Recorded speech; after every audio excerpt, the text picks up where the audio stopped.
Aujourd'hui, c'est l'occasion, avant d'assister à la danse inclusive, au spectacle de danse inclusive par des établissements médico-sociaux et des établissements scolaires de danse partagée. On va aussi parler de l'avenir de cette charte. Quel est l'avenir? Comment est-ce qu'on inscrit cette charte dans la perspective d'héritage des Jeux olympiques, des Paralympiques? Et comment est-ce que cette charte, elle peut vivre dans différents milieux? Et c'est l'objet de notre table ronde, c'est l'objet de la table ronde à laquelle on va assister à présent, avec Jean-Christophe Minot, Juliette Pinon, Manon Relier, Hugues Roland, Jérôme Rousseau et Muriel Van de Capelle-Cyclis, que je présenterai plus précisément à chaque prise de parole pour que vous n'oubliez pas à quelle organisation ils appartiennent. Et je vous invite à venir me rejoindre ici et je remercie encore une fois tous les intervenants qui ont fait ces belles introductions avant cette table ronde.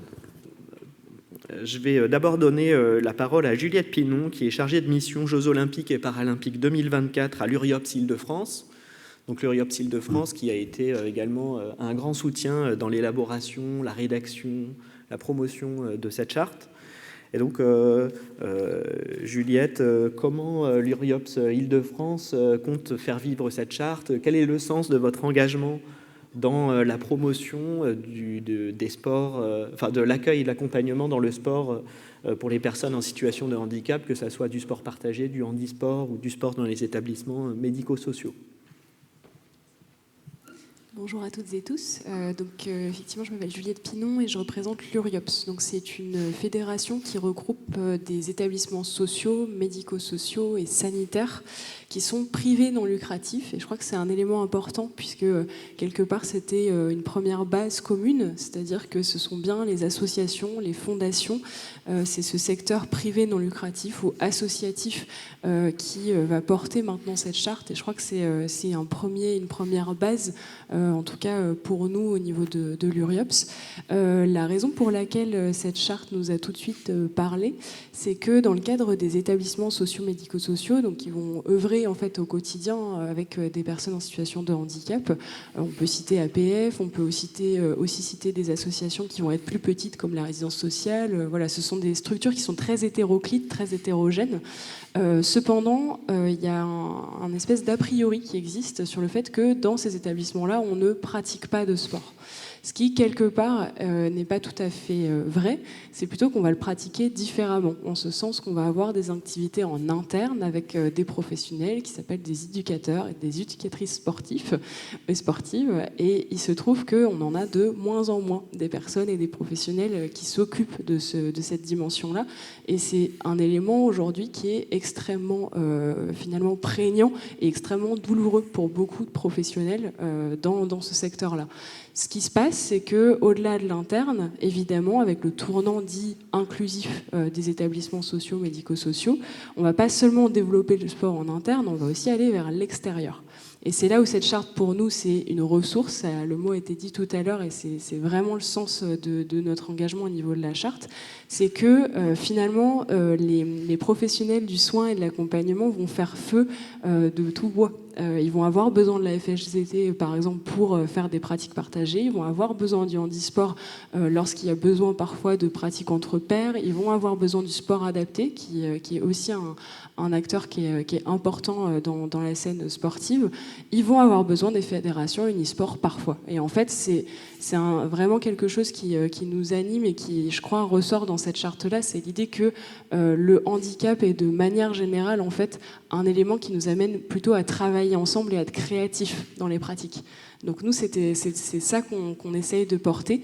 Et du coup, très concrètement, au niveau de la manière dont on fait vivre cette charte, la première chose, c'est, je pense que vous avez vu qu'il y avait 2 versions de cette charte. Une charte qui est donc en facile à lire et à comprendre, c'est le grand format. Donc ça, on a pu travailler grâce à Sébastien avec un ESAT. Donc ce sont des travailleurs qui vont avoir un handicap cognitif et ce sont eux qui ont fait la traduction facile à lire et à comprendre. Donc en fait, c'est une manière de communiquer écrite, qui permet justement de s'adresser à un plus grand nombre. Ce sont des caractères qui sont écrits un peu plus gros, avec des phrases plus courtes, etc. C'est un premier pas, ça paraît un peu anodin, mais en fait, c'est un élément qui est important parce qu'une charte, ça doit aussi être lu par les premières personnes concernées. C'est ça qui nous intéresse. Ça doit pouvoir être approprié par les professionnels pour qu'ils puissent donner un document matériel aux personnes pour qu'elles puissent elles-mêmes s'en emparer. Donc c'était un élément qui était important pour nous. Et la deuxième phase de ce travail-là pour nous, ça va être donc de continuer ce qu'on fait déjà, à savoir des groupes locaux de réflexion avec des professionnels du social, du médico-social dans différents départements franciliens, justement pour comprendre les blocages, les freins, mais aussi les solutions qui existent. Il y a des équipements qui sont encore inaccessibles actuellement en Île-de-France, tout le monde le sait, c'est un constat entièrement partagé, et je pense que les jeux justement là-dessus, il ne va pas falloir louper le coche, très clairement, notamment avec le pôle régional d'inclusion métropolitain qui va se construire en Seine-Saint-Denis. Donc je pense que c'est aussi un pôle qui peut être intéressant. Et du coup, tout ça m'amène à dire que cette manière de faire vivre, ça va être en fait d'être au plus proche des professionnels, mais aussi des personnes accompagnées, avec qui on va notamment essayer de partager cette charte dans le cadre des CVS. Donc ce sont des conseils de vie sociale qui sont constitués de personnes accompagnées et justement qu'on va consulter sur l'ensemble des thématiques. Donc ça peut être sur le sport, sur les loisirs, etc. Donc ça va être notre manière d'agir. Et je voulais juste terminer sur une dernière chose. On a parlé tout à l'heure des effets délétères, ou en tout cas des méga événements qui nous interrogent comme modèle et également dans leur persévérance à long terme. Il me semble important de dire que cette charte est très axée sur la dimension finalement handicap, sur le secteur handicap qui est très mis à l'honneur dans le cadre des méga événements et en particulier des Jeux de Paris 2024. Il n'empêche qu'au niveau de l'URIOPS, nous représentons aussi des établissements qui œuvrent auprès des personnes âgées, qui œuvrent auprès des personnes qui sont en situation de migration, en situation de précarité. Et je voulais juste avoir un petit temps peut-être pas d'alarme, mais en tout cas de réflexion sur ce qui se passe actuellement en Seine-Saint-Denis avec la mise en place de ces jeux. Nous, on a déjà eu des retours d'hôtels sociaux qui vont être déconventionnés, puisqu'ils vont être récupérés dans le cadre des jeux. Donc ce sont des choses qui semblent un peu éloignées de cette charte, mais je pense qu'il est important d'évoquer aussi aujourd'hui. On est là entre associatifs, entre acteurs publics, etc. Et finalement, on parle de soins, de vulnérabilité, d'inclusion, etc. Je crois qu'il faut arriver aussi à avoir une vision encore plus globale et à s'interroger là-dessus. Merci beaucoup.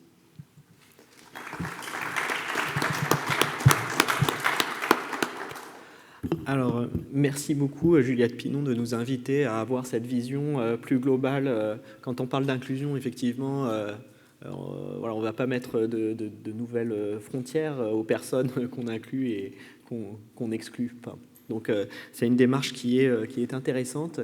À présent, on va écouter Marion Relier, qui est directrice régionale adjointe de l'Académie de Créteil pour l'Union nationale du sport scolaire, l'UNSS, qui fait énormément de choses en termes de sport partagé, de handisport. Et nous allons à présent entendre Marion Relier, qui va nous parler de ces initiatives et de la manière dont la charte peut vivre au sein de l'UNSS. Bonjour.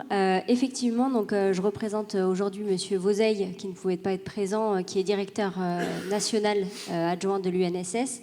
Effectivement, ma présence représente également les UNSS de Versailles et de Paris, puisque nous sommes 3 académies pour représenter l'Île-de-France.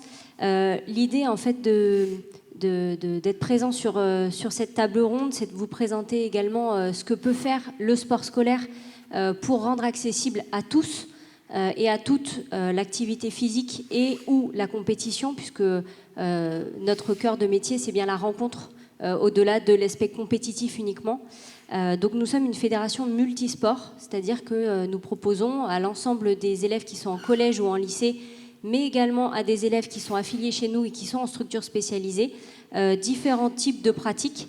Et là-dessus, la chance que nous avons effectivement d'être multisport, c'est d'avoir la main pour pouvoir créer et innover de nouveaux temps de pratique. Donc notre objectif, bien sûr, c'est de former les citoyens à travers notre axe qui s'appelle AIRE, accessibilité, innovation, responsabilité et éducation. Donc à travers ces 4 mots, ça permet de résumer un petit peu notre action. Et dans ces 4 mots, il ne faut pas voir l'accès uniquement pour les personnes en situation de handicap. Effectivement, l'inclusion, elle est générale. Et les élèves en situation de handicap sont aussi présents dans l'innovation, la responsabilité et l'éducation. Donc effectivement, il y a un petit clin d'œil à Cyril d'Orléans, qui est enseignant à Neuilly-sur-Marne et très très engagé, qui a porté également, qui a été à vos côtés dans l'écriture de cette charte et qui est très engagé chez nous à l'UNSS pour que ce soit les aspects de compétition ou les aspects de promotion du parasport. Nous, les enjeux, effectivement, c'est de rendre accessible et de permettre aux élèves, à tous les élèves, de pousser les portes des gymnases et de venir pratiquer le sport ou les sports qui lui permettent de grandir. Pour cela, nous avons plusieurs mises en œuvre, parce qu'une seule mise en œuvre serait extrêmement restrictive, et donc effectivement, nous avons plusieurs portes d'entrée pour réussir à rendre accessible le sport à tous.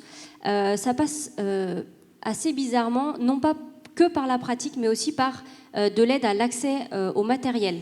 On est sur un public qui a des besoins spécifiques. On est sur des temps de sensibilisation qui nécessitent du matériel spécifique. Et effectivement, au niveau de l'UNSS Créteil, donc de l'Académie de Créteil, nous avons investi, on va dire ça comme ça, dans des fauteuils, dans des matériels parasport, boccia, goalball, etc., de manière à ce qu'on puisse prêter ce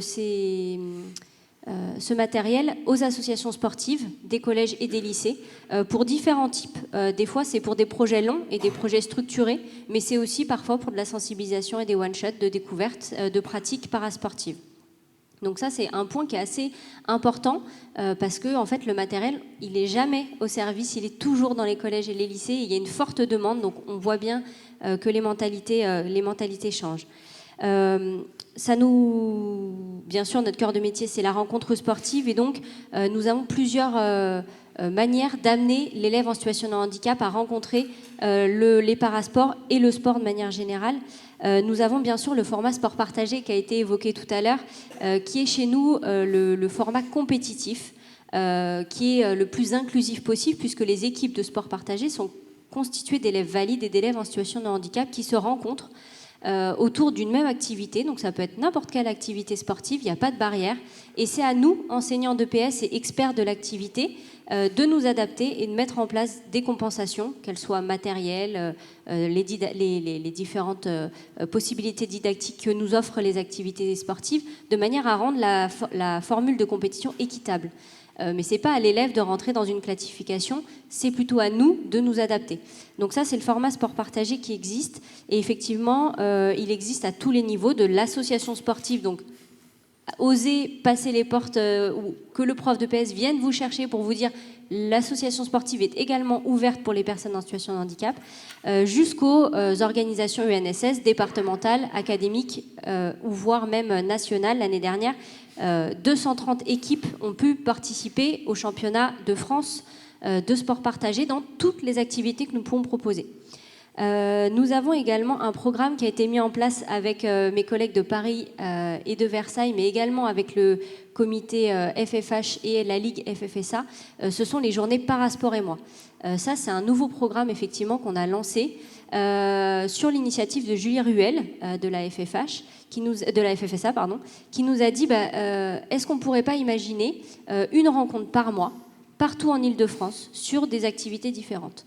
Sur la période Covid, on a quand même réussi, malgré les non-brassages et les difficultés pour sortir, à en organiser 3. Cette année, on est sur un gros lancement, on manque de dates, et le public est au rendez-vous. Donc effectivement, une fois par mois, on propose dans un département d'Île-de-France une activité, soit sport partagé, soit parasport, de manière à répondre à l'ensemble du territoire et à l'ensemble des initiatives. Nous avons aussi, et cette charte le montre bien, le plus important pour le secteur du handicap, c'est la mise en relation. Je vais être un petit peu peut-être conflictuelle, mais je peux très bien organiser une compétition de basket toute seule. On a la prérogative de le faire et je n'ai pas besoin de qui que ce soit pour le faire. Sur le handicap et le sport partagé et le parasport, on est beaucoup plus fort quand on est ensemble. Et ça, on s'en est rendu compte, et c'est quelque chose qui, c'est un dossier chez nous qui met en relation les gens. Et cette charte, effectivement, aujourd'hui signée par plusieurs personnes, montre bien cette obligation pour réussir d'être ensemble. Et donc, effectivement, on a plusieurs partenaires, et c'est ce qui fait la richesse de notre réussite au niveau du sport scolaire et de l'inclusion. Bien sûr, on a encore beaucoup de chemin à parcourir, ne serait-ce que par la formation des enseignants, car les enseignants de PS n'ont pas forcément une formation spécifique pour ce public, et c'est souvent un frein. Donc effectivement, cette année, nous avons mis en place, et tous les ans, nous allons en mettre de plus en plus, des formations spécifiques sur les parasports. La semaine dernière, nous avions donc 20 collègues qui faisaient du volley assis, et qui découvraient cette activité parasportive. Le 1er décembre, nous avons une formation spécifique de sport partagé, encore une fois avec 20 collègues. Donc on voit qu'il y a de l'enthousiasme, on voit qu'il y a de la motivation, et on voit que la formation, c'est un secteur vraiment qui nécessite d'être travaillé. Et je suis sûre qu'avec la signature de cette charte et tous les partenaires présents dans cette salle, on sera plus forts ensemble. Je vous remercie.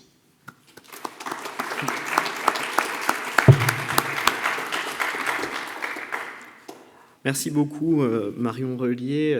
On avait assisté à une compétition de sport partagé avec quelques collègues de l'Espace Éthique Île-de-France, et c'est vrai que ça nous avait beaucoup plu. On avait trouvé qu'il y avait une ambiance très amicale, c'était très sympathique, et puis on voyait vraiment la pratique sportive de terrain, les liens entre les différents élèves qui pouvaient se nouer. On avait trouvé que c'était très intéressant et très enthousiasmant de voir ça.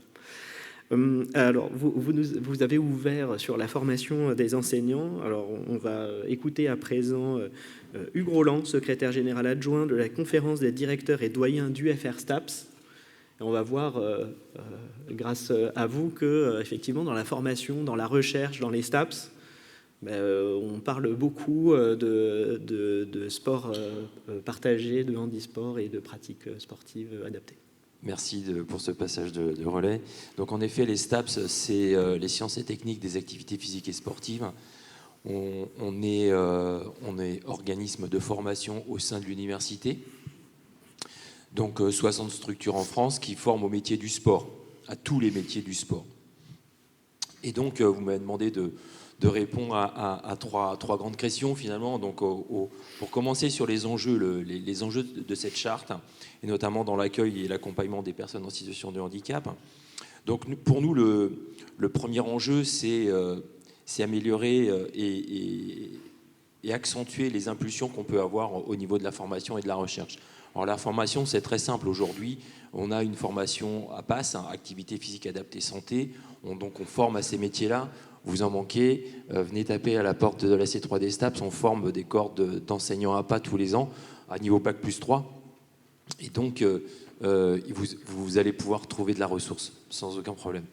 Et donc il y a le côté formation, donc à niveau Bac plus 3 et Bac plus 5, et aussi à la recherche. Et à la recherche, donc la recherche, c'est aussi une des dimensions pour nous qui est fondamentale. Hein. Donc on a deux piliers, c'est la formation et la recherche. Donc professionnaliser dans ces deux registres-là, et puis former de la ressource, former de la compétence. Donc ça, c'est le premier enjeu. Le deuxième enjeu, c'est à travers les STAPS, finalement, c'est diffuser au sein des universités cette question-là et cette problématique-là dans toutes les manifestations qui sont proposées dans les universités. Donc ça, c'est un premier point. Et notamment, ça va passer par la promotion du sport et des activités physiques sportives adaptées. Je fais un petit peu la nuance entre la notion de sport et la notion d'activité physique au sens large. Le sport est inclus dans l'activité physique au sens large. Et donc, ça va passer par, et notamment la FFSU, qui est le prolongement naturel de l'UNSS dans le secondaire. Et ça, donc, c'est l'idée de sensibiliser à la prise en compte des publics en situation de handicap à l'échelle de l'université. Nous, on le fait déjà dans nos formations STAPS. On accueille des étudiants en situation de handicap. On adapte leur formation, on fait tout ce qu'on peut pour qu'ils puissent se professionnaliser. Et on y arrive. Donc il n'y a pas de raison que ça ne puisse pas se faire à l'échelle de l'université. Et puis il y a un des enjeux fondamentaux pour nous, c'est l'approche compétence dans le métier, c'est sécuriser l'accompagnement et l'encadrement des pratiques pour ces publics-là, que ce soit des pratiques adaptées, inclusives ou partagées. Et donc pour nous, on se bat là-dessus au quotidien et on porte ce message-là auprès de nos instances institutionnelles au niveau des ministères, des différents ministères, puisqu'il y a pas mal de ministères qui sont concernés par ça. Le ministère de l'enseignement sup via évidemment les formations STAPS. Mais nous, on a affaire à une certaine concurrence, finalement, avec d'autres formations qui, en quelques jours, vous sortent des diplômes en sport santé, en sport adapté. Nous, c'est un licencié, c'est 1500 heures, c'est 3 années de licence. STAPS, c'est 1500 heures. Bac plus 5, vous rajoutez 1000 heures. Donc, voilà, nous, on se bat pour cette approche compétence et donner des prérogatives en fonction des compétences. Ça nous paraît des prérogatives d'encadrement et d'intervention en fonction des compétences acquises. Donc ça, évidemment, on se bat là-dessus et on fait passer ce message-là. Et puis, donc, des compétences qui s'acquièrent donc évidemment en formation initiale, mais aussi en formation continue, avec ces notions de blocs de compétences qu'on pourra venir chercher de plus en plus facilement à l'université désormais. Donc ça, c'est le sens de notre message. Alors ça passe notamment, il y a un consortium national de l'activité physique adaptée et de la santé. On en fait partie. Il y a une fiche nationale de l'enseignant APA. Donc aujourd'hui, ces éducateurs, en fait, s'appellent aussi officiellement les enseignants APA. Donc il y a une fiche qui a été rédigée par ce consortium national, une fiche qui définit un petit peu les compétences, et je vous invite à vous retourner vers ces fiches-là pour aussi sécuriser ce parcours et ces activités-là, et ça me semble complètement très important. Et puis aussi, il y a l'enjeu, c'est au sein des universités et hors des universités, c'est créer du lien avec les MDPH, avec les territoires, pour pouvoir, et les différents acteurs, pour pouvoir organiser, structurer cette pratique-là. Le sens de notre adhésion, le sens, il a finalement, au départ, c'est une évidence. Ça a été une évidence. Vous avez travaillé au départ avec quelques collègues des STAPS, et nous, au niveau de la conférence des directeurs, ça a été aussi quelque part une petite évidence de se dire qu'il fallait non pas réduire ça à quelques unités, à quelques composantes, mais le faire à l'échelle nationale. Tant, je veux dire, le concept d'APA, il est rentré à la section CNU, donc de l'université en 1992 chez nous. Donc le concept d'APA, il est là, il est intégré dans nos formations, dans nos problématiques depuis le début des années 90. Et puis le sens de notre adhésion, ça va être aussi quelque part, c'est la jonction avec la manière dont on va vouloir le faire vivre. Donc la faire vivre, cette charte, c'est au-delà de la dimension APAS. Et je rejoins un peu vos propos, parce que c'est vrai, moi aussi au départ, je le suis toujours d'ailleurs, je suis enseignant d'éducation physique et sportive, même si aujourd'hui je suis directeur de la composante STAPS de Bobigny, donc à côté. Donc c'est diffuser ces contenus de formation et de recherche à l'ensemble des mentions. Parce qu'en STAPS, on forme grosso modo dans 5 mentions. Vous avez la mention activité physique adaptée santé, donc là c'est tout naturel et je vais pas développer ça, on forme des enseignants APA. Vous avez donc la dimension éducative, on forme des professeurs d'éducation physique et sportive, et aujourd'hui, c'est une réalité. Les contenus de formation pour la prise en charge et l'accompagnement des personnes en situation de handicap, elle n'est pas assez poussée, voire inexistante dans certains cas. Donc il faut qu'on a un vrai travail à faire dans ce registre-là, mais c'est aussi dans l'entraînement sportif, au niveau de la formation des coachs et des entraîneurs. C'est aussi en management, on a une mention en management, et puis on a aussi une mention en ergonomie. Donc c'est diffuser ces problématiques-là au-delà de la mention APAS. Et puis, on va la faire vivre aussi avec donc l'idée de... On a différents événements. Nous, nos étudiants, ils participent, j'allais dire, toutes les semaines à des manifestations organisées, Intégrathlon et ceci et cela. Donc, il y en a des dizaines. Donc, on signe des conventions aussi avec des partenaires. C'est l'occasion aussi. Et donc, on va la faire vivre. Et puis, localement, je vais... pour conclure, un dernier mot.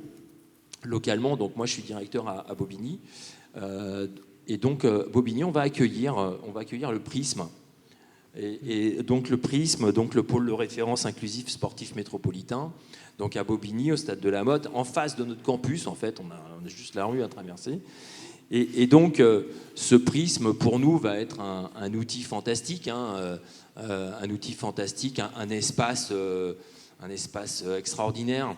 On a inauguré il n'y a pas si longtemps que ça la première pierre, donc c'est en route, livrable 2023, fin 2023, et donc je pense qu'on rentrera dedans tranquillement en 2024, toutes et tous, parce que évidemment ça va être un lieu de pratique partagée, donc pour tout à chacun, pratique inclusive, pratique handisport, et donc ça va être aussi un lieu de formation et de recherche.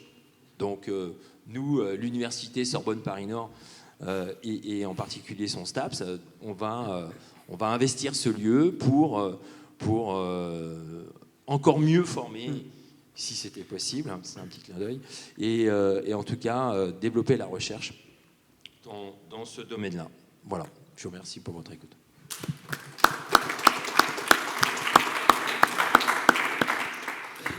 Merci beaucoup. On voit comment sont intriquées les dimensions de création d'infrastructures, de formation, de recherche pour modifier les pratiques de terrain. Donc, on voit qu'on est toujours dans des situations qui sont complexes finalement, dans une forme de complexité, et qu'il n'y a pas une seule réponse, mais il y a plusieurs réponses conjointes qui doivent être trouvées pour avancer vers des pratiques davantage inclusives dans le domaine des activités physiques et sportives. Et il y a une dimension associative aussi de clubs sportifs de terrain qui est très importante à prendre en compte. Et Jérôme Rousseau, qui est président de Novosport Association et également étudiant en STAPS, qui va nous parler de son association et de son action de terrain. Oui, bien, bonjour, excusez-moi. Bonjour à toutes et tous. Effectivement, Jérôme Rousseau, je viens tout juste d'être diplômé d'un master événementiel, loisirs et sportif. Et on a fondé il y a 2 ans l'association Novosport.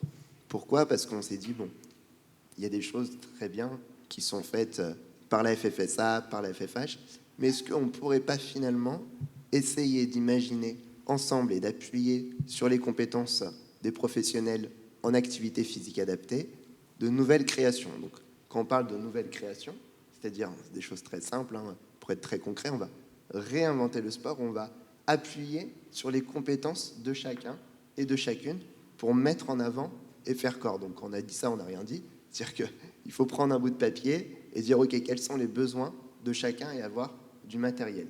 Et ce qui était vraiment important pour nous, donc actuellement sur Nanterre Université, on a des pratiques les lundis et les mercredis soirs. Et c'est de se dire, comme ce qu'a fait l'UNSS, et je salue parce que voilà, j'étais moi-même engagé là-dedans quand j'étais collégien et lycéen, c'est de se dire, c'est super, mais à l'université, qu'est-ce qui se passe ? Est-ce qu'on ne pourrait pas avoir cette même structure et cette chose, en tout cas qu'on appelle sport inclusif, parasport ou pratique entre pairs, pour proposer ce type d'activité. En tout cas, la conclusion que j'en fais, c'est qu'aujourd'hui, je suis diplômé, on est une équipe de 14. On a quand même réussi en 2 ans à mettre ce type de pratique sportive sur Nanterre Université. Donc nous, ce serait avec bonheur, et on travaille avec la NESTAPS qui est présente ici, pour se dire, est-ce qu'on ne pourrait pas justement créer ce mouvement et mettre en avant ces activités sportives inclusives un petit peu partout en France. Et puis, il y a peut-être un enjeu qui n'a pas été abordé, qui est quand même la Fédération française de sport en entreprise. C'est-à-dire qu'une fois qu'on est étudiant, en tout cas, je l'espère, on va travailler. Et est-ce qu'on ne pourrait pas également proposer ce genre d'activité tout en respectant l'identité de chacun ? Je crois que c'est ce qui est important. Et juste, voilà, quelques mots là-dessus sur cette charte. Ce qui est important pour nous, c'est c'est d'appuyer sur de grands groupes qui vont respecter cette charte et aller voir les entreprises pour dire voilà, nous sommes engagés dans ce sens-là. Et j'aimerais appuyer sur une chose, et je l'espère que ce sera fait avec la charte éthique, c'est voilà, ces aidants et ces personnes qui sont tout autour, et la FFH le sait très bien, c'est tous ces bénévoles qui accompagnent, qui enlèvent le manteau, qui emmènent aux toilettes, ou en tout cas, voilà, ce petit geste qui va faire toute la différence. Nous, c'est pour cela que le sport inclusif est important, c'est que finalement, on ne vient pas qu'en tant qu'accompagnateur, mais aussi en tant que participant. Donc voilà, je vous remercie et j'espère en tout cas, on voit qu'il y a une évolution, mais on a besoin des anciens et je pense des nouveaux pour aller de l'avant. Voilà, je vous remercie.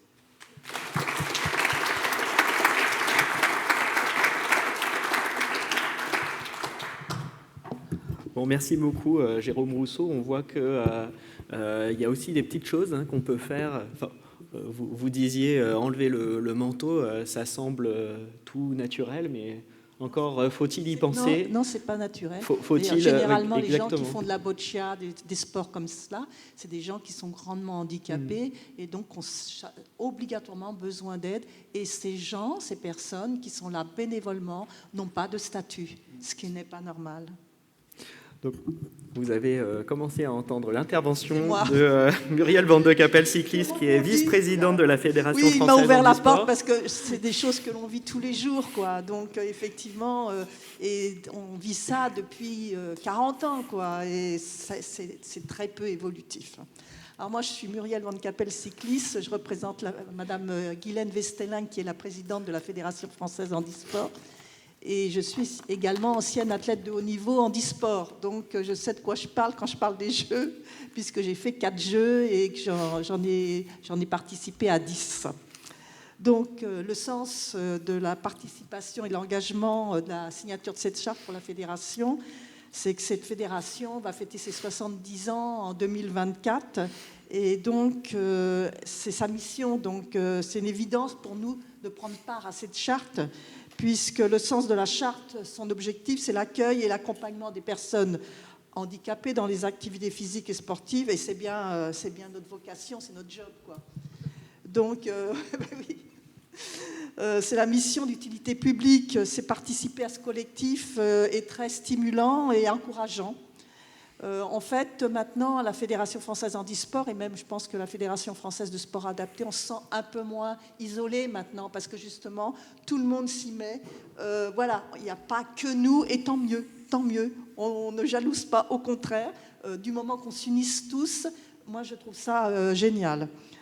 Et puis là, cette charte est tout à fait dans tous les points en harmonie avec nos grandes valeurs de la Fédé, nos 3 grandes valeurs.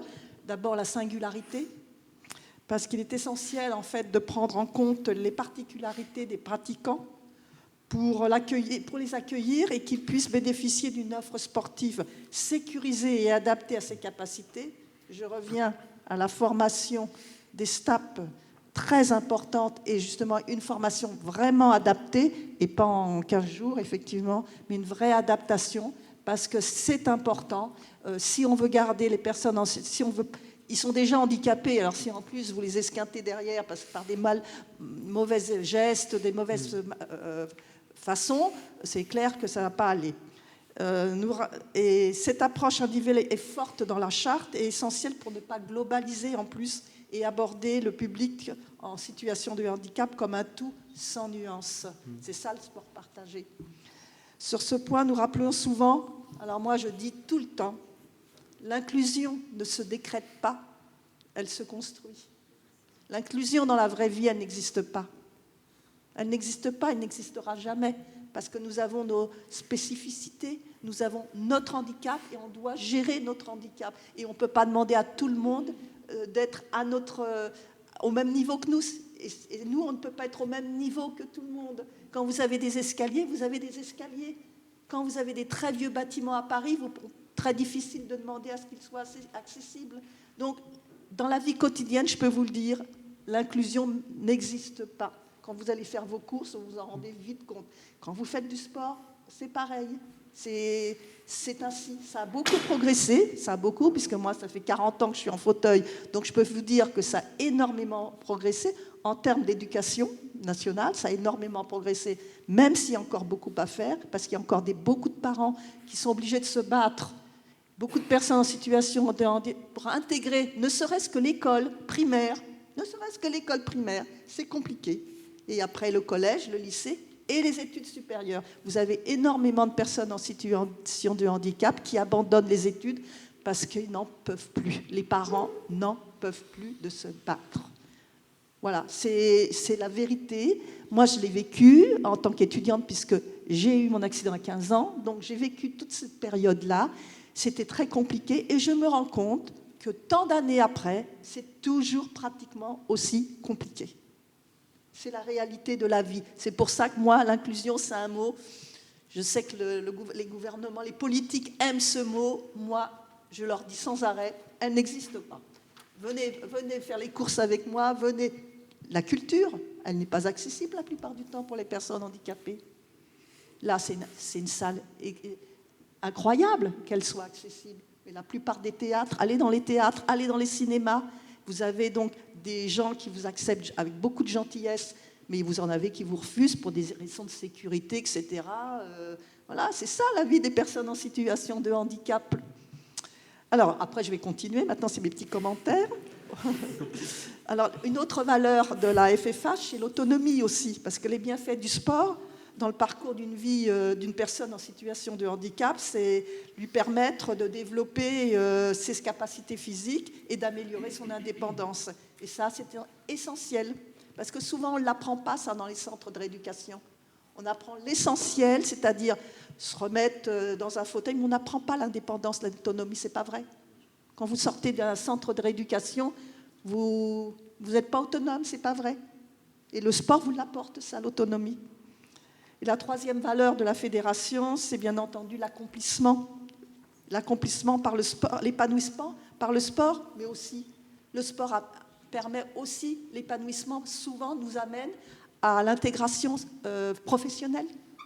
Et ça, c'est important. L'épanouissement d'une personne en situation de handicap, c'est le sport, mais c'est également le travail, c'est la vie sociale, tout simplement. C'est bien beau de faire du sport, mais si vous ne pouvez pas bosser alors que vous avez fait des études, voilà, il en parlait, c'est évident, c'est une frustration incroyable. Alors que souvent, les chefs d'entreprise, et de ce que j'en ai rencontré, j'en rencontre encore, ils sont pleins de bonne volonté, seulement ils sont pleins d'a priori. Et quand ils voient une personne, alors moi, une personne comme moi, ils n'ont plus aucun doute. Moi, je travaille dans une grande entreprise qui s'appelle IBM France, j'ai aucun souci. Au contraire, ils ne voient même pas mon fauteuil. Donc, mais vous avez des personnes avec un handicap beaucoup plus lourd, beaucoup plus important, qui intellectuellement sont supérieurs et nettement supérieurs à moi, et qui n'arrivent pas à trouver de boulot parce qu'ils ont un handicap lourd. Et vous avez aussi les handicaps non visibles, les handicaps psychiques, les sourds. Et c'est des handicaps qui sont très, très pesants et qui ne sont pas toujours reconnus dans la vie sociale. Donc, il ne faut pas l'oublier. Et dans le contexte des Jeux 2024, des changements de l'écosystème, c'est le moment d'intensifier ces messages et de les faire collectivement, faire passer tous ces messages. Pour ça, la charte va dans ce sens. Et cette charte est pour moi très humaniste. Très, très humaniste. Alors, comment la faire vivre dans notre mouvement ? Eh bien, nous avons des tas de réseaux sociaux, et notamment, moi, je pense qu'on va la faire, on va la diffuser, et je vais prendre mon bâton de pèlerin pour en parler dans les clubs, parce que c'est dans les clubs qu'il faut aller, c'est là que ça part. Et justement, pour que des clubs se créent, parce que pour que les personnes en situation de handicap fassent du sport, il faut des clubs de proximité. Parce que les gens ne font plus 1 heure de voiture que 2 heures. Club de proximité. Club de proximité, ça veut dire quoi ? Ça veut dire des dirigeants. Et les dirigeants, quelle place on leur donne dans notre société ? Pas beaucoup. Donc, il faut aussi se battre pour que ces dirigeants aient un statut. Un statut et qu'ils soient valorisés, reconnus, mais valorisés. Parce ils ont beaucoup de charges administratives, mais très peu valorisées. Donc, voilà, on a du mal à trouver des gens qui s'engagent et s'investissent dans des clubs. Et ça, on a besoin de clubs de proximité. Vous savez, la pandémie, ça nous a fait révéler une chose, c'est qu'on a mis en place à la Fédération française handisport des activités via Zoom, quoi, et notamment la danse. Alors moi, je parle toujours de danse, c'est pour ça que vous allez en avoir tout à l'heure, parce que je suis une ancienne danseuse et je suis une passionnée de danse. Et pour moi, c'était une évidence, il n'y a pas plus inclusif que la danse. Il n'y a pas, on peut tous danser ensemble. Et c'est une expression, on s'éclate avec la danse. Et on a fait de la danse via Zoom, je vous assure, de la Zumba et tout. Et j'ai découvert des gens, plein de gens, alors on était des fois à 200 sur le site. Et j'ai découvert comme ça, alors que moi je pensais que, vous voyez, quand on est bien quand on est accompli soi-même, on a l'impression que tout le monde est accompli, quoi. Eh bien, je me suis rendu compte qu'il y avait plein de gens qui ne faisaient pas de sport, qui auraient souhaité faire du sport, parce qu'il n'y avait pas de club de proximité, parce qu'ils n'ont pas de voiture, parce qu'ils n'ont pas les moyens de prendre les moyens de transport et tout. D'où la raison de ces clubs de proximité. D'où la raison. Et d'où la raison de la formation par accueillant. D'où cette formation importante, que tout le monde soit formé pour ça. Ça, c'est vraiment hyper important. Donc cette charte, vraiment, on va la diffuser. Et l'importance de cette charte, c'est qu'elle souligne, elle n'oublie personne. Tout le monde est inclus. Elle tient compte de toutes les formes de handicap, et je pense bien entendu aux handicaps aussi invisibles. Parce qu'on parle beaucoup des fauteuils, mais effectivement, vous avez tous les handicaps invisibles dont j'ai évoqué tout à l'heure, et ça, il ne faut vraiment pas l'oublier. Ne pas avoir surtout d'a priori des gens qui vous paraissent peut-être un peu différents, qui sont sur leurs jambes, mais un peu différents, qui ont, on ne sait pas quoi, mais ils ont quelque chose, quoi. Et peu importe, mais il faut en tenir compte. Et puis, je pense aussi à nos amis du sport adapté, bien entendu. Je ne pense pas qu'ils soient représentés ici. Mais voilà, je pense que les handicaps psychiques et mentaux, il ne faut surtout pas les oublier. Si, ils sont là. Et je ne sais pas où ils... Bon. Et donc, la FFH est très heureuse d'accompagner, de participer à cette démarche. Et vous remercie vivement toutes celles et ceux qui ont pris part à cette charte. Voilà, c'était les propos de Mme Guylaine Westerling. Voilà. Et voilà, donc, et je voulais remercier Sébastien parce que c'est vraiment, vraiment investi. Il a vraiment maintenu le travail de cette charte pendant la pandémie. On a travaillé par Zoom, on a travaillé par téléphone, mais il a tenu vraiment, il est vraiment incroyable. Hein. Il y en a qui auraient baissé les bras, lui pas du tout. Il a continué. Bravo Sébastien. Merci.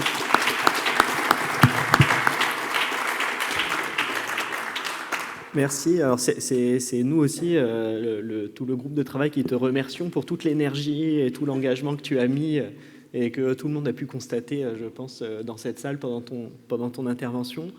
Alors effectivement, on a essayé d'intégrer toutes les situations de handicap dans cette charte. Donc il n'y a pas, voilà, on ne parle pas que du handicap sensoriel ou handicap moteur, on parle aussi du handicap mental, du handicap psychique, enfin de tous les types de handicap.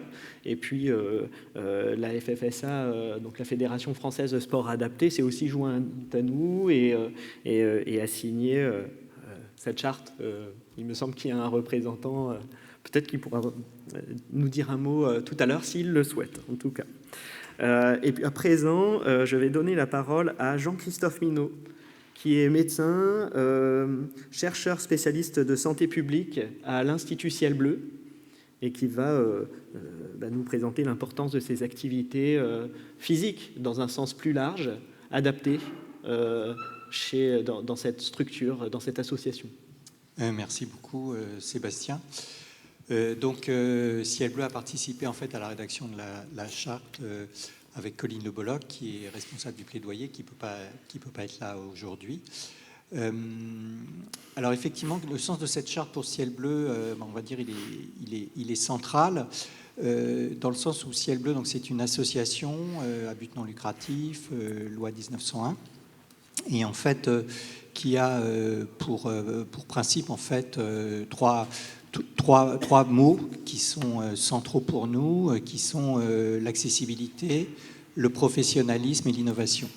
Alors, comment ça s'est passé? Je suis vraiment dans la suite de ce qui a été dit, notamment par mes voisins juste à droite et juste à gauche.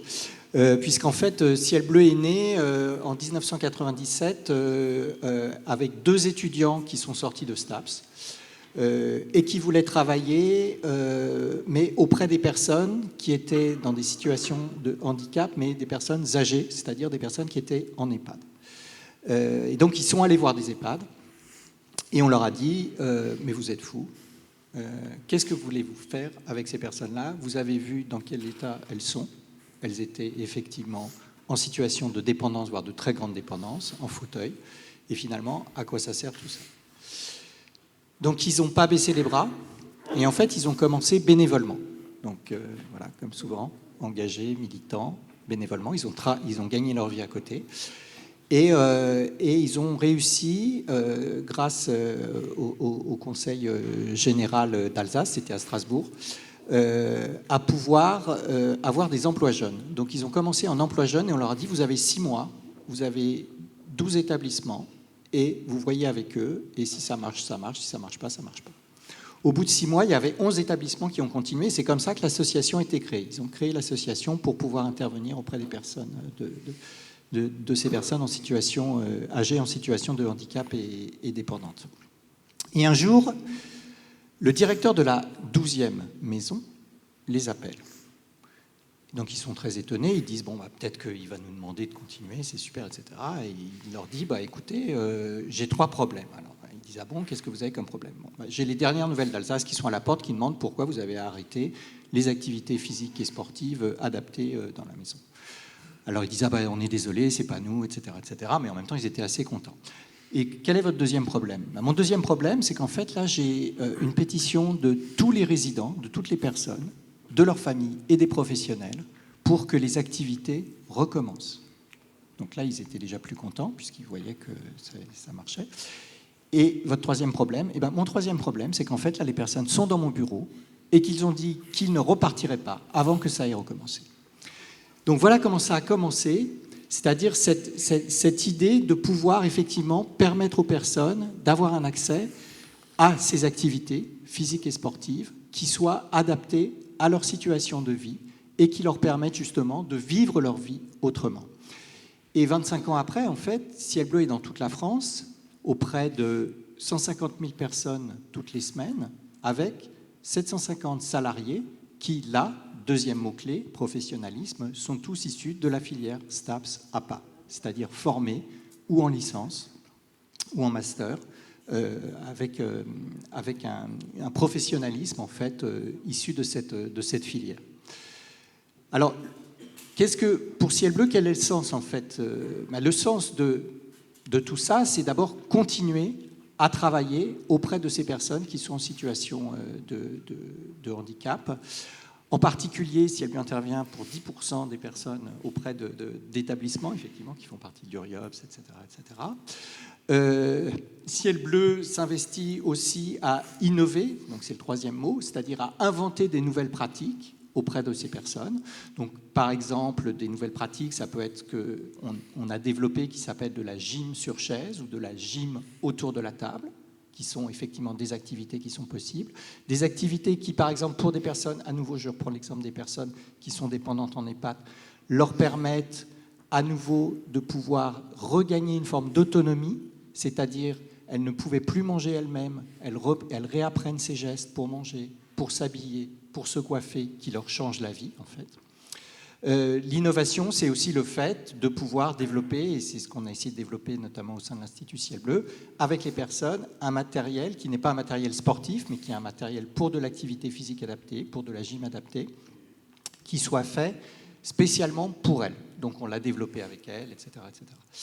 Donc vous voyez, en fait, finalement, effectivement, cette charte, c'est le sens quotidien de ce qu'on fait sur le terrain. Alors là, on va un peu plus loin, parce qu'au sein de l'association, là, on vient de lancer toute une démarche justement pour l'inclusion des personnes handicapées au sein même de l'association, c'est-à-dire pouvoir recruter des personnes en situation de handicap, qu'elles puissent travailler au sein de Ciel Bleu, que nos salariés soient encore plus et encore mieux formés.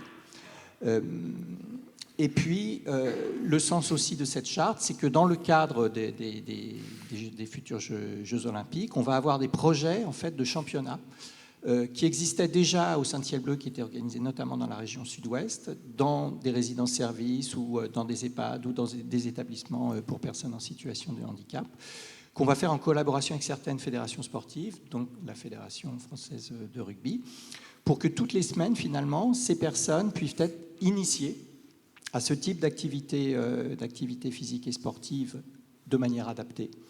Et qu'après, ils puissent, en fait, entre établissements, organiser, alors on ne va pas utiliser le mot olympiade, mais en tout cas des championnats, voilà, qui puissent, en fait, justement, leur permettre, à l'occasion des Jeux, de découvrir ce type d'activité. Donc voilà, donc nous on est vraiment très très heureux d'avoir participé à la rédaction de cette charte. On remercie aussi bien évidemment Sébastien. Et on va continuer à essayer, au travers de nos activités quotidiennes, à diffuser ces principes et surtout ces pratiques, puisqu'en fait l'important effectivement, comme on l'a dit, c'est ce qu'on fait. Merci beaucoup.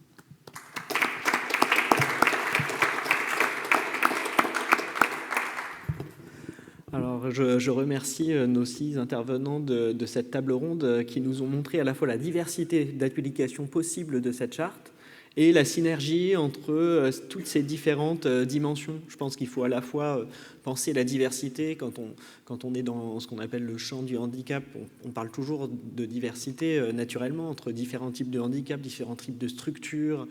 Et je pense que chacun a sa spécificité qu'il faut comprendre et accompagner, mais il faut aussi penser à un moment donné au point de recoupement entre toutes ces structures, toutes ces activités, pour donner un sens à ces activités sportives et physiques adaptées tout au long de la vie, comme le disait Jérôme Rousseau, c'est-à-dire que ça commence à l'école, et puis ensuite à l'université, et puis ensuite dans le monde du travail, et puis ensuite jusque dans le grand âge. Donc il faut penser les choses de manière intégrée, et ça, c'est un peu la leçon que je retire de cette table ronde. En tout cas, c'est ce qui me semble important.